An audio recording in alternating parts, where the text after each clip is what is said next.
Masya Allah, hari ni saya dapat panipuri. Okay, ini panipuri adik angkat saya. Kuna panipuri memang famous. Dulu kat Perlis, sekarang ni dah pindah kat Perak. Okay, dia datang hantar untuk saya. Okay, kita tunjukkan ni kita punya kacang kuda. Lepas tu dia ada ayam asam. Ni ayam asam manis tau. Chutney manis. Yang ini ada mint sekali, dia masam-masam. Atau ada yogurt. Lepas tu dia ada mungku. Okay, jom. Terus kita kena pecahkan dulu. Kita letak ni. Kentang dengan kacang kuda. Kita letakkan. Letak banyak tak apa korang. Bau meriah macam tu, nampak tu. Ya Allah. Okay. Bau ni tau. Bau masala dia tu. Okay. Lepas tu kita letak yogurt sikit. Ni ada yogurt. Yogurt. Ni yogurt. Letak yogurt sikit.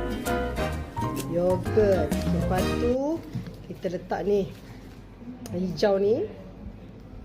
Tengok korang. Letak yang hijau ni. Ni hijau ni rasa dia masam-masam. Okey, kalau kita letak kuah yang ni pula. Yang ni manis. Yang ni tadi tu masam-masam, ni manis-manis. Gitu. Okey, yang ni kita letak satu. Meronta korang. Lepas tu last kali kita letak murko. Dia akan bunyi kokak-kokak.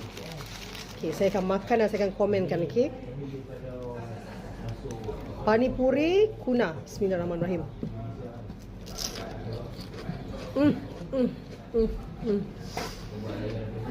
Masya Allah, sedap ni korang. Bayangkan panipuri dia crunchy kat luar. Lepas tu dengan dia punya kacang kuda, kentang, terasa dia punya rempah-rempah. Lepas tu dengan masam manis perfecto. So kepada anda yang dapatkan panipuri, jangan lupa dapatkan panipuri daripada adik kita, iaitu panipuri kuna.